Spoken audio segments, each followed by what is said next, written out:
Good morning बच्चों। पिछली कक्षा में हमने विद्युत धारा के रासायनिक प्रभाव के बारे में चर्चा की थी। उसके अंतर्गत हमने यह चर्चा की थी कि कुछ ठोस पदार्थ ऐसे होते हैं जो विद्युत धारा का चालन करते हैं और उन्हें हम सुचालक कहते हैं, जबकि कुछ ठोस पदार्थ ऐसे होते हैं जो विद्युत धारा का चालन बिल्कुल नहीं करते और उन्हें हम कुचालक कहते हैं। इसके अलावा हमने यह भी देखा था कि कुछ द्रव ऐसे होते हैं जो विद्युत धारा का चालन करते हैं। अशुद्ध जल यानी शुद्ध जल विद्युत धारा का चालन नहीं करता, परंतु यदि अशुद्ध जल में अम्ल, क्षार या लवण को मिला दिया जाए तो उसमें विद्युत धारा का चालन आरंभ हो जाएगा।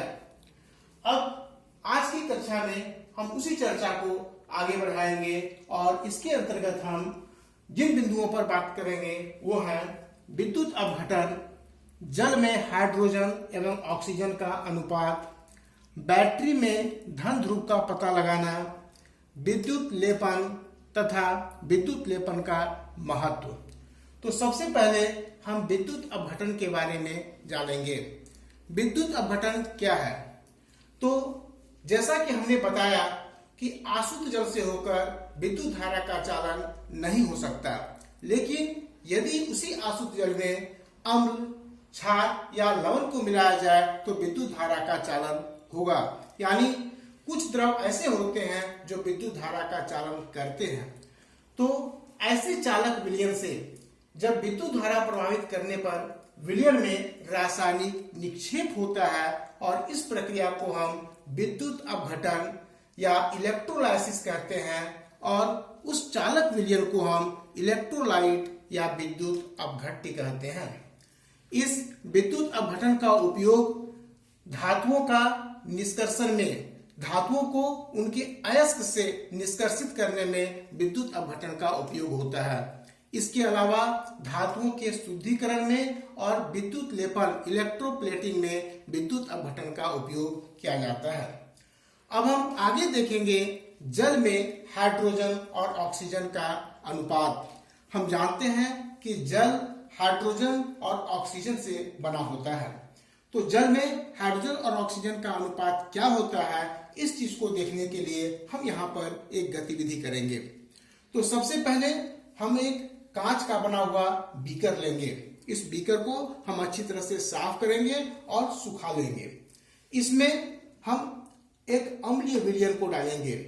अम्लीय विलयन इसलिए ताकि अम्ल में विद्युत धारा का चालन अच्छी तरह से हो सके। तो इस कांच के बीकर में हम अम्लीय जल को लेंगे।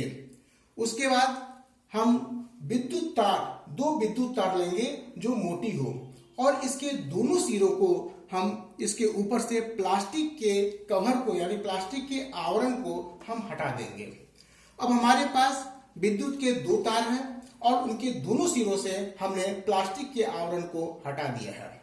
अब एक सिरे में हम इलेक्ट्रोड को लगाएंगे, दोनों तार के एक एक सिरे में हम इलेक्ट्रोड को लगाएंगे और तार के दूसरे सिरों को हम एक बैटरी के धन टर्मिनल और ऋण टर्मिनल के साथ जोड़ देंगे।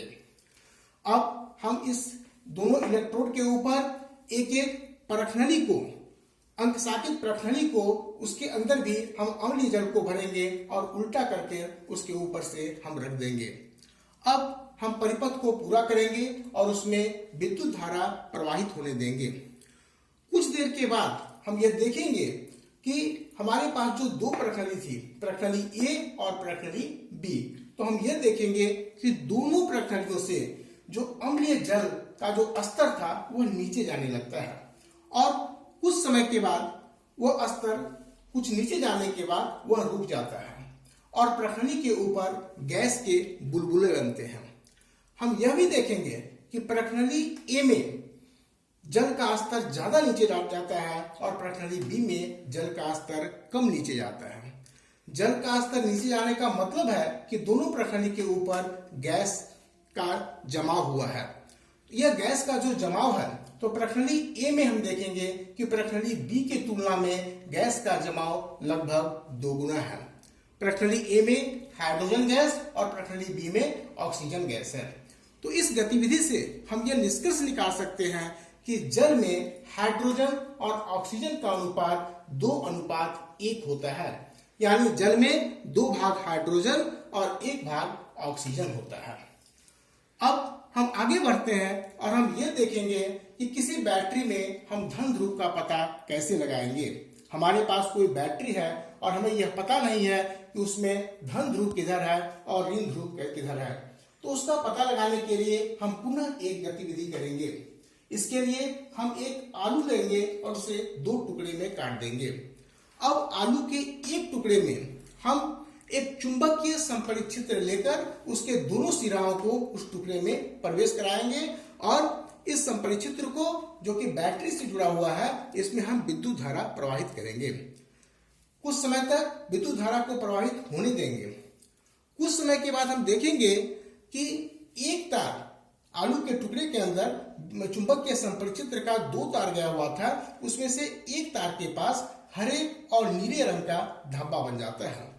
इस गतिविधि को हम बार बार दोहराएंगे, किसी दूसरे आलू के टुकड़े में भी ले जाएंगे।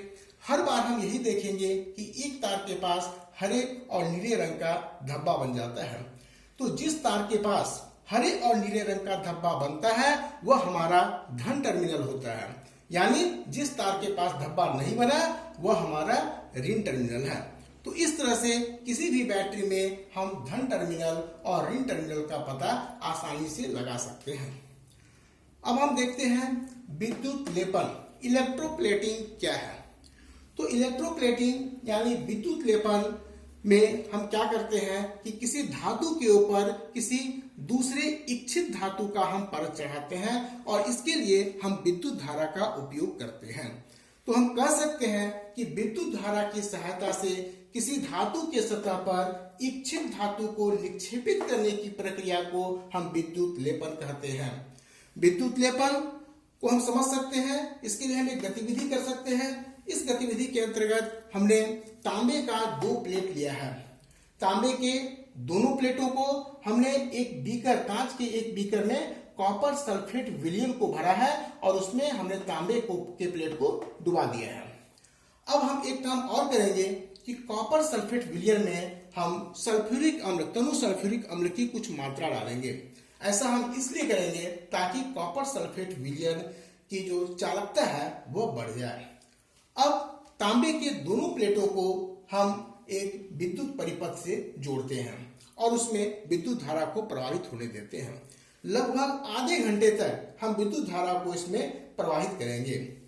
अब इसमें हम इसका अगर सूक्ष्म अवलोकन करें तो हम यह देखेंगे कि तांबे का वह प्लेट जो धन ध्रुव से या धन टर्मिनल से जुड़ा हुआ है, तांबे का वह प्लेट जो बैटरी के धन टर्मिनल से जुड़ा हुआ है, वह धीरे धीरे पतला होने लगता है और तांबे का वह प्लेट जो कि बैटरी के ऋण टर्मिनल से जुड़ा हुआ है वह मोटा होने लगता है।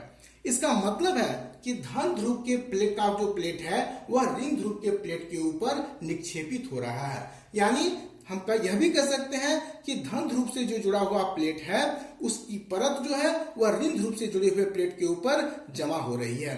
यह विद्युत लेपन है। विद्युत लेपन का हमारे लिए काफी महत्व है। इसके महत्व को हम 2 वर्ग में बांट सकते हैं, एक डेकोरेटिव पर्पस और दूसरा प्रोटेक्टिव पर्पस। डेकोरेटिव यानी सजावटी पर्पस। हम देखते हैं कि बाजार में बहुत सारे ऐसे गहने मिलते हैं जो काफी सस्ते होते हैं लेकिन देखने में सोने और चांदी का चमक उन पर दिखाई पड़ता है। तो ऐसा वास्तव में यह होता है कि अगर हम इसी गतिविधि को हम इस तरह से समझें कि हम धन ध्रुव पर अगर सोने का प्लेट चढ़ा दें या चांदी का प्लेट लगा दें और ऋण ध्रुव पर हम किसी सस्ते धातु या लोहे को का प्लेट हम लगा दें और विद्युत धारा को प्रवाहित करें, तो हम देखेंगे कि धन ध्रुव में सोना या चांदी का जो प्लेट लगा हुआ था उसका परत जो है ऋण ध्रुव पर लगे हुए लोहे के प्लेट के ऊपर चढ़ने लगता है।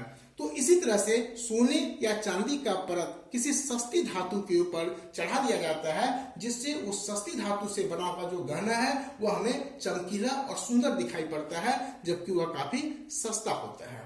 तो इस तरह से विद्युत लेपन का हम सजावटी काम में उपयोग कर सकते हैं। इसके अलावा विद्युत लेपन का एक और उद्देश्य है जिसको हम प्रोटेक्टिव या सुरक्षात्मक उद्देश्य कहते हैं। हम देखते हैं कि जिस साइकिल का हम उपयोग करते हैं या जिस बाइक को हम चलाते हैं उसके हैंडल में काफी चमक होती है। इसके अलावा हम अपने घरों में पानी के लिए जिस नल का उपयोग करते हैं उसमें काफी चमक होता है। साइकिल की घंटी में काफी चमक होती है। गाड़ी के जो पहिए होते हैं उसके रिम में काफी चमक होती है। इसके अलावा कार के पीछे जो बम्पर बने होते हैं उसमें चमक होती है। तो वास्तव में ये सब जितनी भी चीजों के बारे में हमने बताया वह चीज वास्तव में लोहे का बना होता है, लेकिन उसके ऊपर क्रोमियम की परत चढ़ा दी जाती है। क्रोमियम काफी महंगा धातु है। यदि पूरे सामान को क्रोमियम धातु से बनाया जाए तो वह सामान काफी महंगी मिलेगी। तो उसकी महंगाई को कम करने के लिए लोहे की बनी हुई वस्तुओं में क्रोमियम की परत चढ़ा दी जाती है। क्रोमियम की परत को चढ़ा देने से उन वस्तुओं में या लोहे के बने हुए उन वस्तुओं में जंग नहीं लगता है और वह वस्तुएं अधिक समय तक सुरक्षित रहती है। इसके अलावा लोहे के बने हुए पुल या पानी के पाइप या वाहन जो कि लोहे के बने होते हैं उनके ऊपर जिंक की परत चढ़ा दी जाती है। जिंक एक जंग रोधी धातु है और जिंक की परत चढ़ा देने के बाद इन वस्तुओं पर जंग नहीं लगता और ये वस्तु काफी लंबे समय तक सुरक्षित रहते हैं। इसके अलावा खाद्य पदार्थों को सुरक्षित रखने वाले या खाद्य पदार्थों को संग्रहित रखने के लिए हम जिस डब्बे का उपयोग करते हैं वह डब्बा वास्तव में लोहे का बना होता है, लेकिन उसके ऊपर टीन की परत चढ़ा दी जाती है ताकि उन डब्बों पर जंग नहीं लगे। तो इस तरह से हमने देखा कि विद्युत लेपन का डेकोरेटिव यानी सजावटी और प्रोटेक्टिव यानी रक्षात्मक दोनों तरह से हम उसका उपयोग कर सकते हैं। इसलिए हमारे लिए या उद्योग जगत की हम बात करें तो उद्योग जगत में विद्युत लेपन का काफी ज्यादा महत्व है। विद्युत लेपन में विद्युत धारा का उपयोग किया जाता है और विद्युत धारा के उपयोग से किसी सस्ते धातु के ऊपर कि दूसरे इच्छित धातु की परत चढ़ा दिया जाता है, या हम कह सकते हैं कि किसी इच्छित धातु को दूसरे सस्ते धातु के ऊपर निक्षेपित कर दिया जाता है और इसी प्रक्रिया को हम विद्युत लेपन कहते हैं। अब अंत में हम देखते हैं एलईडी। एलईडी क्या है? तो एलईडी का पूरा नाम है लाइट एमिटिंग डायोड। यह एक ऐसा बल्ब होता है जो कई रंगों में बाजार में उपलब्ध होता है। इसकी विशेषता है कि इसमें ऊर्जा का खपत काफी कम होता है। यह बल्ब या ट्यूबलाइट से अधिक समय तक कार्य कर सकता है और इसका उपयोग ट्रैफिक लाइट सिग्नल में किया जाता है। यह ऊर्जा का खपत काफी कम करता है, इसलिए अभी के समय में जहां हमें ऊर्जा संरक्षण पर काफी कार्य करने की आवश्यकता है वहां पर एलईडी का महत्व काफी अधिक है।